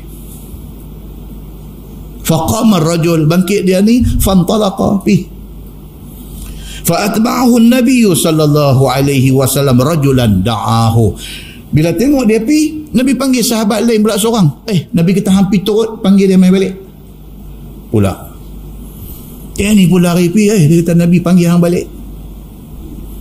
Bila dia balik mai depan Nabi, watala alaihi hadhil ayah. Ayat sudah turun. Baru Nabi cakap, tuan-tuan, yang kata Nabi Muhammad sallallahu alaihi wasallam, dia tak tahu nak kata apa. Allah pun tak buat main ayat apa, dia tak apa-apa. Allah buat main ayat, baru Nabi panggil baca ayat. Tuhan kata, aqimis salata tarafayin nahari wa zulafan minal lail. Tuhan kata sembahyang. Aqimis salah, dirikan sembahyang. Bila tarafayin nahar, di antara 2 siang. Sembahyang fardu ni ada 3 waktu sembahyang dalam waktu siang. Di antara 2 siang. Awal siang sembahyang apa? Subuh. Tengah siang sembahyang apa? Zuhur. Ujung siang sembahyang apa? Asar. Tuhan kata aqimis salah, dirikan sembahyang, tarafayin nahari wa zulafan minal lail. Sembahyang yang satunya siang, antara awal siang dengan ujung siang. Dalam tu ada 3 sembahyang, subuh, zuhur, asar. Wa zulafan minal lail, dan sembahyanglah awal malam. Awal malam sembahyang tuan-tuan, maghrib dengan isyak. Itu sebab perbahasan ulama tentang boleh tak boleh sembahyang isyak lepas pukul 12 tengah malam. Dia timbul perbincangan. Pasal apa? Pasal Allah sebut zulafan minal lail, awal malam. Timbul perbincangan, boleh tak boleh sembahyang isyak lepas pukul 12 tengah malam, kerana adanya ayat ini. Ayat yang Allah sebut kata sembahyang itu awal malam. Awal malam apa dia? Gelap-gelap tu maghrib satu sembahyang, sat aja maghrib masa pendek aja, lepas itu isyak, awal malam. Turun ayat tu. Tuhan kata apa? Innal hasanat yuzhibna sayyi'at. Sesungguhnya perbuatan baik yang hang buat, hang sembahyang subuh, hang sembahyang zuhur, hang sembahyang asar, hang sembahyang maghrib, hang sembahyang isyak, semua ni dia panggil al-hasanat, benda-benda baik.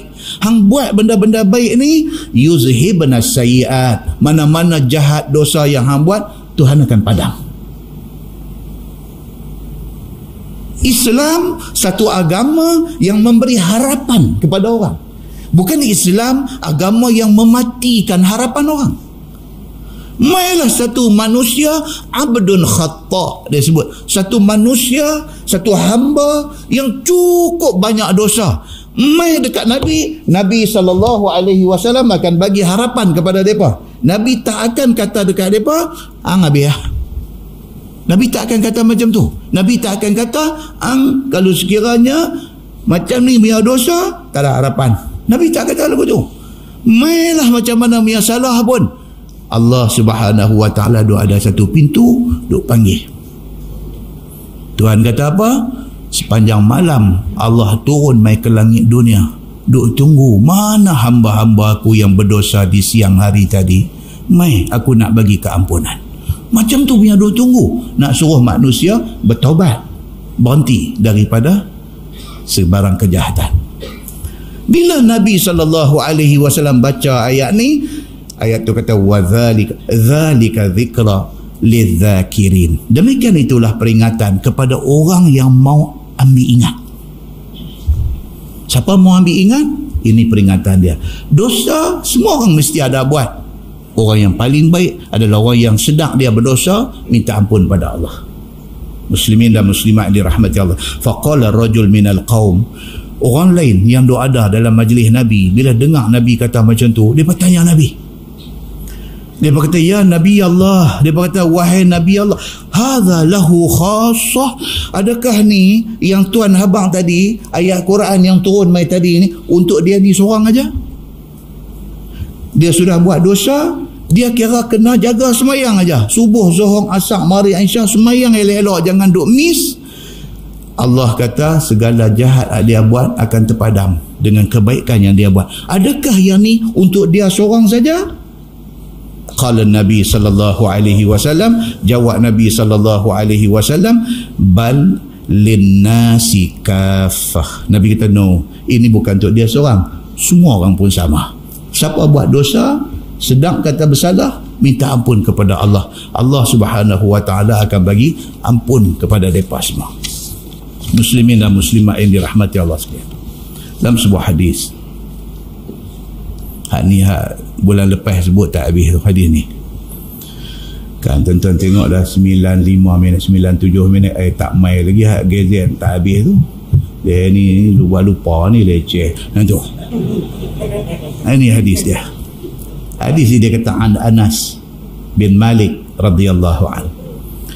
Dia kata anna Rasulullah sallallahu alaihi wasallam ada rajulan minal muslimin qad khafat fasara mithla al-farq. فقال له رسول الله صلى الله عليه وسلم هل كنت تدعو بشيء أو تسأله إياه؟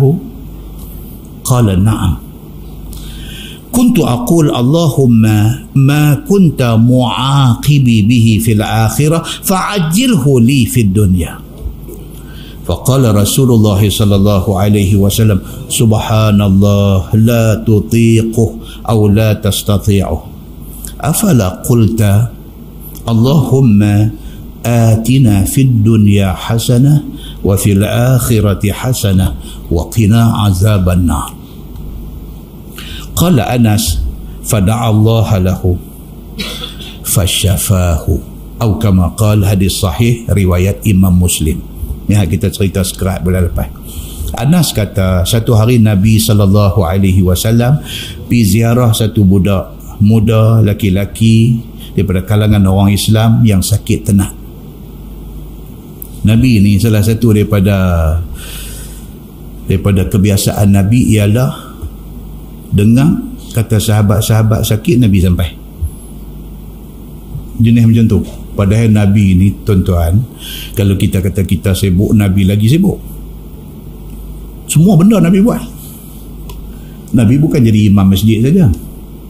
Nabi bukan bertindak sebagai wakil rakyat saja. Nabi SAW ni segala-gala dia. Sampai apa masalah yang berlaku dalam semua pun cari Nabi SAW. Mana dengan tanggungjawab lagi, isteri duk ada berapa ramai, dengan anak duk ada, dengan Nabi boleh manage masa dia. Nabi boleh urus masa dia. Semua orang dapat masa daripada Nabi SAW. Kita ni tak tahu tuan-tuan sibuk apa benda ni. Allahu Akbar, sibuk. Nampak ustaz lari. Saya lama tak nampak di masjid. Lari. Kita nampak dah dia, mata kita dah tangkap dia lah, pump pada dia pun nampak kita. Cuk, hilang. Nasib malang kita pergi pegang belakang dia berat-berat tu. Dia rasa macam dah terlepas dah, ustaz pun tak nampak aku, cantik dah apa semua, dia pun paling tengok ni. Tahu main pegang ni. Syekh, kita kata Assalamualaikum, pucat muka macam mayat. Waalaikumsalam. Dia kata, mana Nabi? Lama tak nampak. Kita pun. Kan? Mana Nabi? Lama tak nampak. Kau pindah tang lain ke kerja? Ya, ada saya ada. InsyaAllah ni minggu depan Nabi balik. Minggu depan Nabi balik. Tetap main lah. Kalau sibuk tak apa. Pergi settle dulu hak benar yang ni kan. Dah Nabi balik. Nabi Allah jumpa Ustaz segan lah. Duk main tu. Tuan-tuan, tak ada manusia tak sibuk dalam dunia. Semua manusia sibuk. Atas kita nak manage, nak mengurus masa kita. Kalau kita urus dalam pengurusan kita, kita masukkan jadual masjid kita ni seminggu sekali. Cukup tuan-tuan, tak usah tamak. Bukan suruh tiap-tiap malam doa tok masjid, malam ni masjid Simpang 4 Matang Buluh, malam esok masjid Pajak Song, malam lusa nak pergi masjid Pahim, malam tulat nak tak payah. Tuan-tuan ambil seminggu, satu malam cukup. Satu malam cukup. Tak mau banyak-banyak. Pasal apa? Saat lagi semua tak pergi. Satu je, ambil satu je. Satu minggu ambil satu. Satu minggu ambil satu. Tapi kita kena make sure hak satu tu by hook or by crook kita akan ambil. Itu macam mana cara kita nak disiplin diri kita untuk agama. Kalau kita tak boleh disiplin macam tu, kita akan duk jawab tak dan. Kunci saya tiada. Seminggu, minggu pertama aku nak pergi tang ni. Minggu kedua aku nak pergi tang ni. Minggu ketiga aku nak pergi tang ni. Kita kunci dah. Dan kita tunjuk kesungguhan tu. Dan kita akan pergi. Dan kita akan duduk. Dan kita akan dengar. Allah malam ni tak boleh pergi. Dia kata abang main rumah pula. Minggu depan pula anak kata nak balik. Nak pergi ambil di airport ni pula. Duk bagi alasan tu. Bila pun tak pergi. Tapi ni tuan-tuan, dia lagi lama dia lagi lemak. Tuang kuliah ni syok. Anak abang pergi. Syok tuang kuliah ni. Bila mai pun syok juga. Bila mai tu syok. Tapi bila dah off tu, dia nak on balik tu. Oh tuan-tuan. Dia tak boleh nak pergi. Dia nak pergi. Duk niat nak pergi ni. Duk niat ni. Dapat pahala niat tu. Dalam hadis Isra' dan Mi'raj kata dapat pahala. Ni lepas pada Nabi naik pergi langit ke-7 jumpa Allah Subhanahu wa taala, lepas tu Allah fardukan sembahyang berapa? 50 waktu. So kena 50 waktu tu tuan-tuan tak pergi kerja lah kita, 20 pergi masjid saja.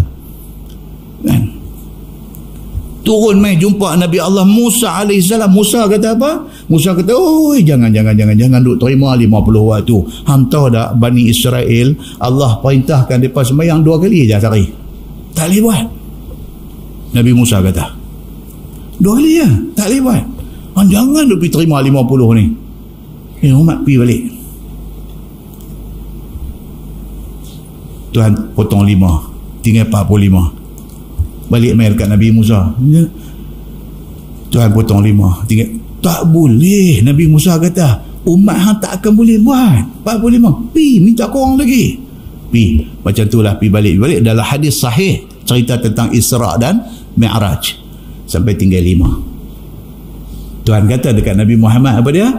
Muhammad, kefarduan sembahyang ke atas umat engkau 5, tapi equivalent tu 50. 5 pahala 50. Tu habis lah tu. Tu diskaun tu sempena. Tak tahu nak abang tu. Nabi Muhammad dekat Nabi Allah Musa alaihissalam. Dia kata 5. Nabi Musa kata jangan. 5 boleh berhenti, tak boleh buat. Dia minta korang lagi. Nabi Muhammad kata dah lah, aku tak pergi dah. Malu ni, tak tahu nak abang dah. Malu. Tak ke 5 waktu tak boleh buat. Allah bagi 24 jam sehari, satu sembahyang 5 minit. 5 waktu 25 minit. Setengah jam pun tak ada. Dua ada 23, setengah jam lagi dua ada. Nak ambil 5 minit satu waktu, nak buat 5 waktu, tak boleh buat.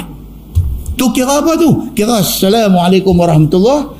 Salam yang kedua tu sambil bangkit lah. Macam tu punya sembahyang. Ya Allah. Ni kan kita 2 bulan lagi. Ni Rejab, awal Rejab, lepas ni dia main Sya'ban, lepas tu dia nanti main Ramadan. Modul ronda pergi sembahyang masjid bagi banyak sikit. Nanti jumpa lah. Nanti jumpa, saya ada sebut banyak kali dah kan. Tu imam tarawih ni, Assalamualaikum warahmatullahi, baru sebelah ya, Subhanal Malikil Ma'ruf, bunyi dah. Wih, kita kata Bilal ni dia bagi salam dulu pada imam ke? Tu imam baru bagi belah kanan, Assalamualaikum warahmatullahi, Subhanal Malikil Ma'ruf, sambut dah. Tenggelam dah suara salam hak kedua ni, tak dengar dah, duk boleh kat dia dah. Jangan tuan-tuan. Pasal apa? Dia duk nampak nak buat 20, lagu tu punya hambat masa kan. Tak lagi Assalamualaikum fadlan minallahi wa ni'mah, bunyilah tuan-tuan. Pasal apa tuan? Kita kalau buat ibadat mau cepat. Kuliah pun bila main 9 suku dah tak syok. Tak syok. Betul punya duk tengok kan. Dia boleh tengok sikit-sikit gitu, tapi tak dia nak bagi nampak tu, kata Ustaz 9 suku Ustaz macam tu. Pasal apa tuan-tuan? Pasal bila main beribadat ni, kita nanti main macam ni, nanti main Allah dia punya berkira dengan Tuhan ni dalam nak buat ibadat ni, punya berkira, bukan kira jam, bukan kira minit, second. Dia kira second ni, main ni masa dia ni, dia nak bagi untuk agama ni, dia rasa mahal. Muslimin dan muslimat yang dirahmati Allah sekalian, hadis ni jangan sampai tak habis, pasal bulan lepas dah gazet. Baik, Nabi SAW yang sibuk ni, bila mai dekat Nabi cerita kata satu sahabat ni sudah sakit, Nabi pi qad khafat, katalah hadis tu, Nabi sampai tengok tenat, nampak tenat tuan. Apa nama komposer bawah ni? Johan Nawawi, umur 52, umur 52, Johan Nawawi. Steady elok, demam ya, pergi klinik biasa, makan ubat apa lebih kurang lebih tu aja. Tu main malam tu nampak blind sikit, demam je, blind sikit. Isteri dia yang penyanyi ni bawa pergi klinik. Pergi klinik, doktor tengok nampak pelik sikit, doktor tahu pergi hospital. Demam je, pergi hospital. Sampai dia hospital pukul 1, pukul 2 pagi, doktor pun stablekan dia, bagi supporting life, bagi apa lebih kurang sikit. Dia kata tak apalah, kata kat bini dia, kau nak balik dulu pun tak apa. Bini pun balik. Pukul 5 call mai, abang kata mai cepat, dia lagi tenang, orang kabut. Sampai dah tak ada dah. Macam tu punya kematian. Dia panggil mautul faja'ah dalam bahasa hadis. Dia panggil mautul faja'ah. Mati kira sudden death. Mati mengejut macam tu. Dia tak kira hang umur berapa. Dia tak kira hang mesti tua. Dia tak kira hang mesti sakit. Dia kira sampai time mati. Nabi SAW pergi tengok dia ni qad khafat. Kata Anas bin Malik, waktu Nabi sampai tu nampak tenat dah. Fasara mithlal farah. Badan ni dah jadi macam mana satu anak burung kecil. Badan jadi kecil, jadi kesit. Pasal apa? Duk sakit, tak lalu makan. Dia tuan-tuan, dia bila sakit ni, dia package main sekali dengan tak lalu makan ayah ni. 2 minggu demam, boleh susut 10 kilo. Ni hari ni punya orang kena 2 minggu demam. Dengan sebab Tuhan ambil selera makan dia, Tuhan ambil 2 minggu tak makan tuan-tuan, duk minum air saja, 10 kilo drop. Dandan jadi kecil. Sahabat ni bila Nabi pergi rumah dia, nampak dia tenat, fasara mislal farh, nampak dia ni macam burung puyuh, macam burung kecil. Nabi pergi duduk dekat dia. Faqala lahu Rasulullah sallallahu alaihi wasallam. Nabi tanya dia, hal kunta tad'u bi syai'in aw tas'aluhu iyyahu? Nabi kata nak tanya satu, hang adakah minta apa-apa yang pelik dekat Tuhan? Adakah hang ni ada minta apa-apa yang pelik dengan Tuhan? Qala na'am. Dia kata kat Nabi, ya ada, saya ada minta. Kuntu aqul, dia kata saya ada doa dekat Tuhan, minta Allahumma ma kunta mu'aqibi bihi fil akhirah fa'ajilhu li fid dunya. Saya selalu duk minta kat Tuhan. Dia kata, minta, ya Allah, kalaulah saya ni ada dosa, yang dosa tu boleh menyebabkan saya kena azab di akhirat esok, boleh tak boleh ya Allah, buat main azab tu bagi saya kena masa atas dunia. Saya mau akhirat esok saya pergi cantik ya. Dia mungkin dia duk dengar Nabi duk cerita pasal azab neraka, dia takut. Dia duk rasa macam dia tak mampu lah ni. Bila Nabi SAW duk abang kata api neraka ni, yang kita, api dunia yang kita duk pakai, yang paling panas atas dunia ni api peteri. Paling panas atas dunia api peteri. Daripada kalau merah ni sampai jadi biru, sampai jadi putih, nak peteri tu. Nabi kata apa? Api dunia tu, hak paling panas tu 1/70. 1/70 daripada api neraka. Dia takut. Dia minta kat Tuhan. Dia kata, ya Allah, kalaulah saya ada dosa, yang dosa ni nak menyebabkan saya kena azab, boleh tak? Dia kata, ya Allah, buat mai bagi saya kena atas dunia. Biarlah saya sakit atas dunia, tak apa. Saya tak mau akhirat saya kena. Dia minta kat Tuhan macam tu. Faqala Rasulullah sallallahu alaihi wasallam. Nabi bila dengar kata dia ni ada minta macam tu dekat Tuhan, Nabi kata, subhanallah. Nabi kata, maha suci Allah, la tutiquhu aw la tastati'u. Nabi kata, jangan minta lagu tu, hang tak akan mampu untuk nak tahan ni yang Tuhan bagi ke hang ni.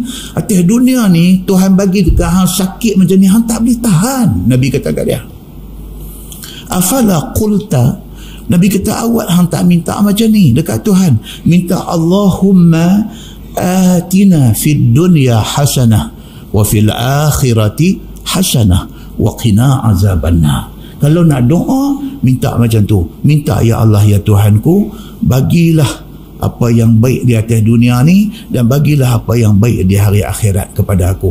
Apa yang baik Tuhan tahu, hak baik untuk kita. Kita tak usah duk macam-macam minta kat Tuhan yang tu, ya Allah, bagilah dekat aku atas dunia ni aku dapat hasanah, bagilah akhirat pun aku dapat hasanah. Minta yang tu ya dekat Allah. Dia ni bila dengar Nabi kata lagu tu, dia pun angguk, tak apa. Qala, kata Anas, fada'allahu lahu. Maka Nabi SAW angkat tangan doa, minta kepada Allah, minta supaya Allah bagi dia ni lega daripada sakit dia. Fasyafahu, kata Anas, lega dia daripada sakit tenat tadi ni. Muslimin dan muslimat yang dirahmati Allah, itu dia yang kata Nabi, tuan-tuan. Yang kata Nabi, kita pernah dengar hadis cerita satu orang perempuan yang kena, dia sakit tarik sawan, dia main, dia tarik, dia pergi jumpa Nabi SAW. Perempuan yang kena tarik ni, penyakit tarik ni, dia kata dekat Nabi, dia kata, ya Rasulullah, tuan doalah kepada Allah supaya saya lega daripada penyakit tarik ni. Pasal apa? Bila saya tarik, dia kata, pakaian saya nanti tersingkap, orang nanti nampak aurat saya. Minta supaya Tuhan bagi saya lega daripada sakit tarik ni. Nabi bagi kat dia dua pilihan. Nabi kata, kalau hang mau, aku minta pada Allah supaya Allah bagi hang lega, aku boleh minta dan hang akan lega. Nabi kata. Tapi kalau sekiranya hang sanggup sabar dengan penyakit tarik ni, kalau hang sanggup sabar dengan penyakit tarik ni, hang akan terus ada penyakit ni, tapi hang akan dapat syurga. Hang mau yang mana? Perempuan ni bila dengar macam tu, tuan-tuan, dia kata, ya Rasulullah, biarlah saya sakit, saya nak syurga. Masya Allah, biar saya sakit tak apa, saya nak syurga. Nabi kata dekat dia, kalau macam tu, aku minta kepada Allah supaya bila hang tarik, aurat hang tidak tersingkap. Nabi pun minta, dan lepas tu bila dia tarik, aurat dia terpelihara. Tuan-tuan, kalau kita lah orang mau lega ke, mau sakit tapi dapat syurga, kita kata tak apa, bagi lega dulu lah, syurga saya ketiak boleh. Kalau kita Kalau kita kan, kita nanti tentu nanti respon macam tu. Kita tak apalah, apa pun bagi lega lu.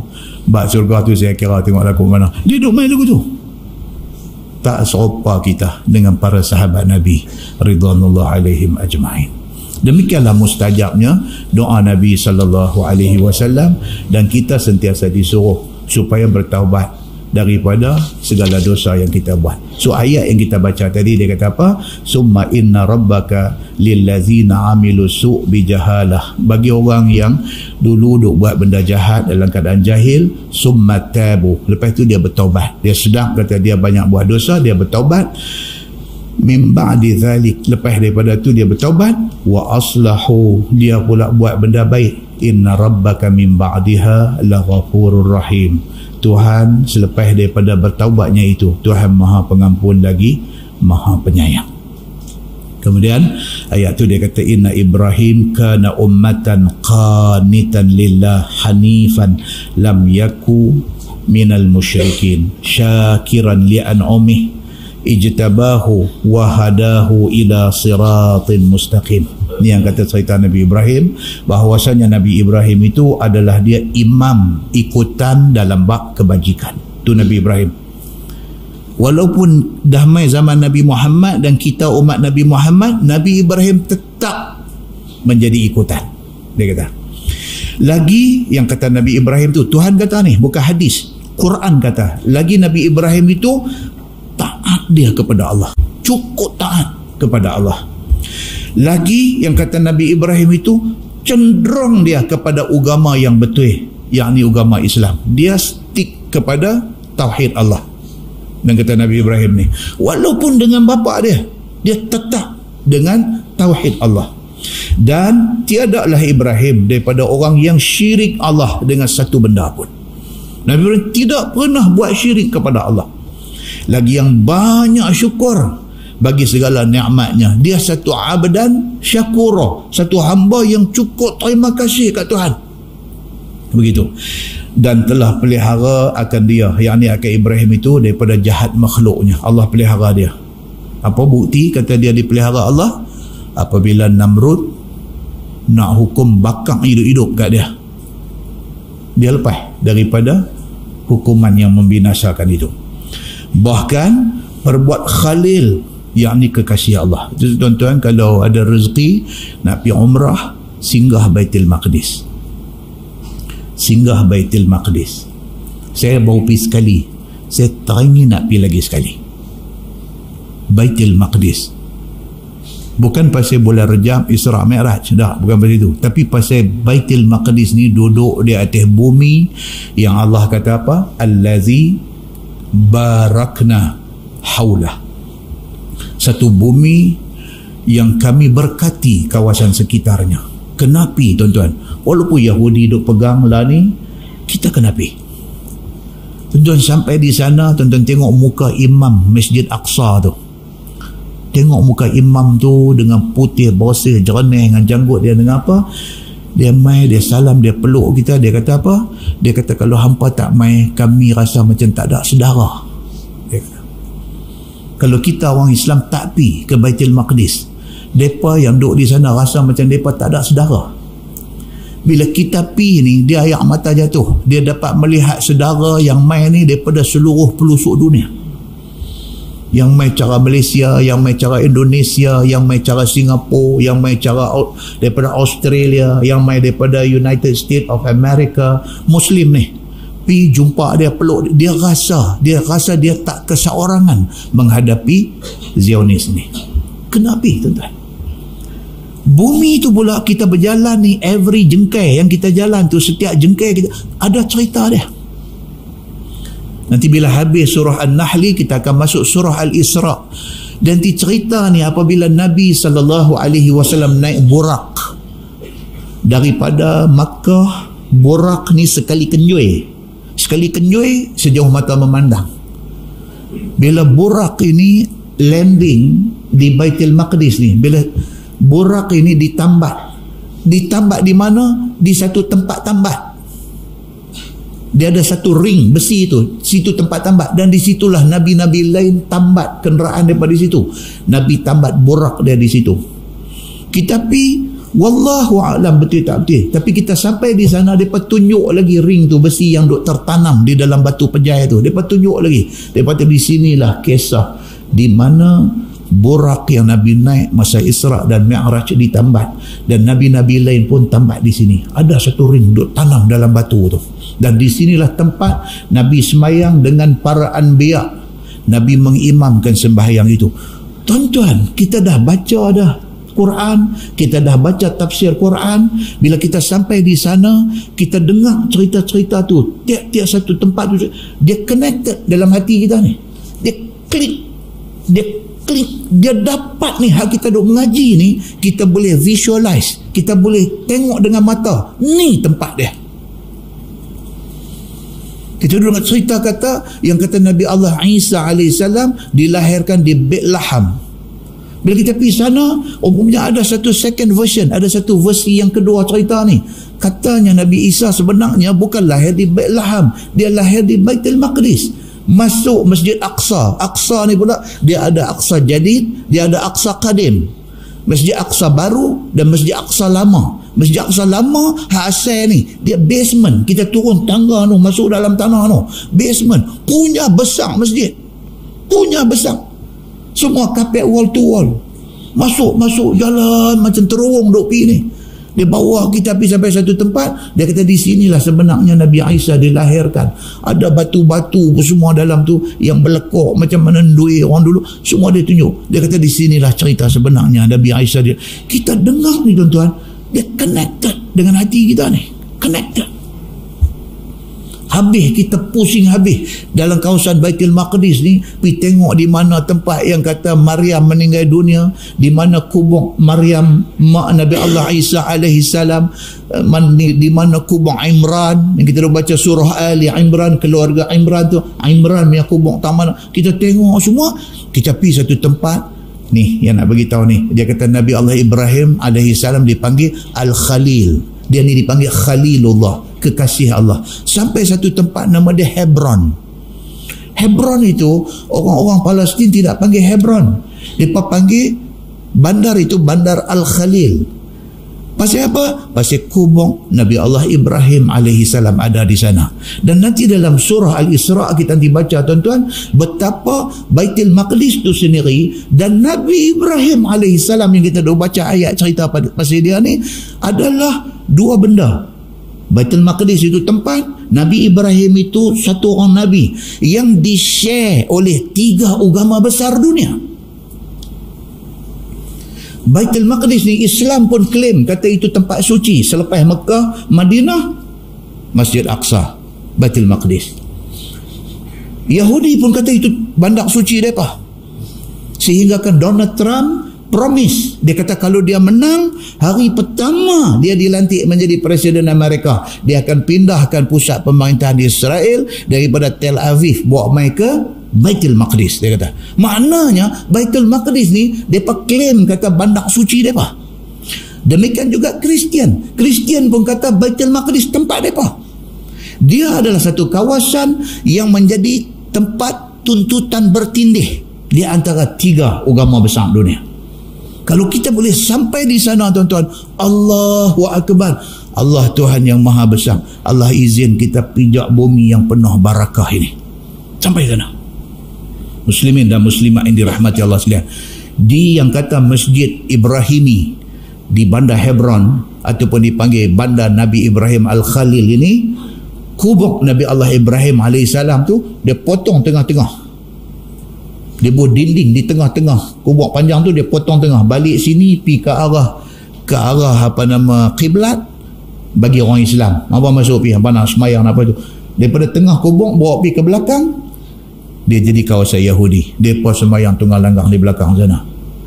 Tuan-tuan, ramai orang tanya, depa tahu ustaz pasal apa Yahudi depa kontrol, depa kuasai kawasan ni. Kalau depa terus tak bagi kat kita, depa ambil kat depa semua, takkan tak boleh kot kata. Tak tahu. Padahal dia berkuasa itu. Kalau dia tak bagi kita pergi pun, kita nak buat apa? Tapi dia still bagi kita pakai depan tu. Dia pun boleh pakai mikrofon, pakai pembesar suara semua, semayang. Apa nak buat apa buat. Tapi askar jaga semua dengan senapang, dengan M16, dengan apa semua duk jaga. Tapi dia bagi orang Islam masuk semayang dan melihat benda-benda yang ada di sana. Dia bagi. Dia macam pasal apa? Saya pelik Saya kata pelik. Ataupun mungkin satu lah saya kata. Sebab Yahudi ni pun daripada kitab mereka, kitab Taurat. Kitab Taurat ni pun kitab Samawi. Allah juga buat turun. Mungkin jauh dalam hati kecil orang Yahudi ni, dia takut. Dia takut kalau sekiranya dia kontrol semua, tak bagi orang Islam masuk, sekali Tuhan marah, nanti kena apa, dia pun mungkin daripada kepercayaan tu. So dia bagi. Mungkinlah, tak tahu. Pasal apa benda, apa satu trik yang ada di sebalik dia bagi kita pergi. Kita pergi, dia tak kacau. Muslimin dan muslimat yang dirahmati Allah sekalian. Ni yang kata Nabi Ibrahim AS. Dia ni dijadikan Al-Khalil, kekasih Allah. Dan hidayah akan dia pada agama yang betul, yakni agama Islam. Itu dia.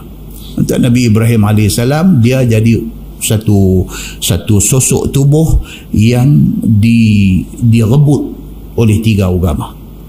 Islam pun kata dia Nabi, Yahudi pun terima dia, Kristian pun terima dia. Nabi Ibrahim AS kedudukan sangat tinggi. Kita dah cerita mukadimah tadi ni, tingginya kedudukan Nabi Ibrahim ni apa dia tuan-tuan? Sampai bila sahabat tanya Nabi macam mana cara nak selawat, Nabi habang selawat, Nabi sebut sekali selawat ke atas Nabi Ibrahim AS. Apa lagi penting Nabi Ibrahim dalam hidup kita tuan-tuan? Apa penting dia? Ibadat haji. Hak kita duk buat ibadat haji lah ni duk berebut, duk bubuh nama nak pergi buat haji ni, berkaitan secara langsung dengan Nabi Ibrahim AS. Kaabah tu sendiri, hak kita duk pi haji, pi umrah, pi duk tawaf tu, Kaabah tu sendiri asal pembinaan dia siapa? Nabi Ibrahim AS dengan anak dia Nabi Ismail AS. Lepas habis tawaf 7 pusingan, kita disunatkan pi semayang sunat tawaf di mana tuan-tuan? Di belakang makam Ibrahim, batu tempat yang Nabi Ibrahim guna berdiri masa duk bina Kaabah. Disunatkan semayang di belakang tu. Siapa yang sunatkan benda ni? Quran sebut. Quran yang sebut. Istimewanya Nabi Ibrahim AS. Habis kita tawaf apa semua, kita pergi ke Bukit Safa untuk nak buat apa tuan? Sa'i Safa ke Marwah. 7 pasal apa tu? Pergi duk lari pada Safa Marwah tu pasal apa? Pasal ambil sepenuh daripada kisah isteri Nabi Allah Ibrahim AS duk cari ayam untuk nak bagi minum anak dia.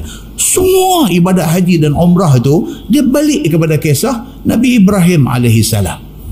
Dia mai Zulhijjah, dia mai ibadat korban. Korban ni cerita apa? Cerita Nabi Ibrahim AS disuruh sembelih anak dia Nabi Ismail AS.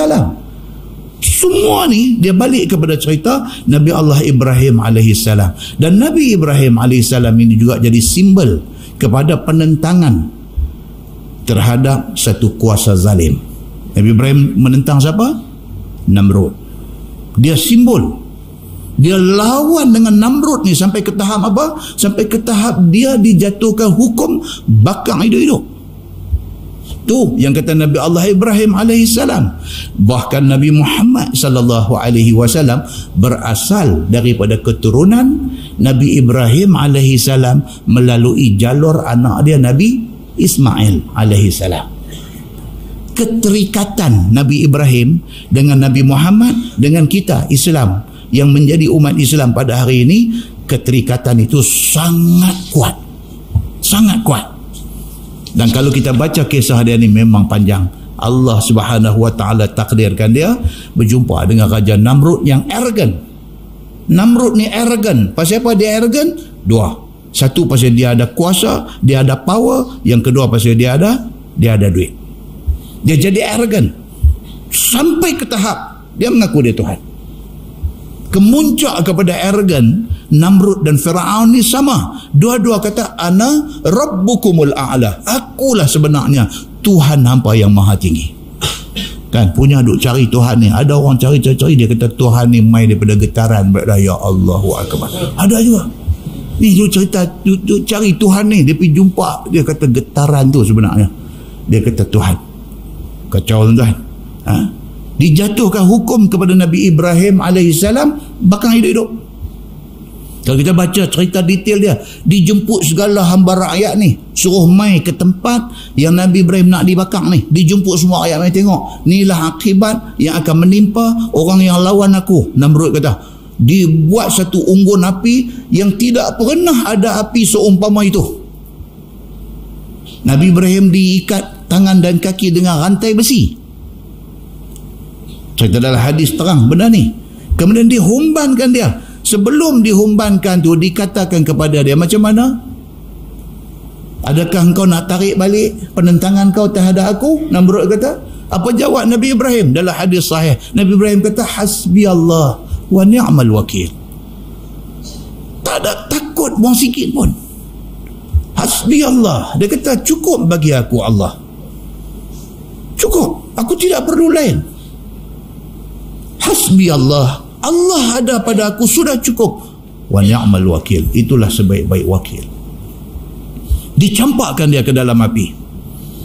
Campak aja dia dalam api. Allah berfirman kepada api, ya nar kuni bardan wa salaman ala Ibrahim. Wahai api, jadilah engkau sejuk dan selamat ke atas Ibrahim alaihissalam. Api boleh mencayangkan besi yang ikat tangan dan kaki dia. Rantai besi besar yang ikat tangan kaki dia lebok.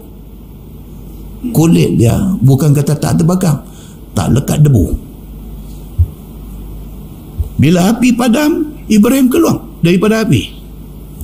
Bila jadi aja kuasa Allah tunjuk macam tu, bila jadi aja ni hak duk beriman dengan Namrud ni, tengok Ibrahim keluar mai duk keluar daripada api.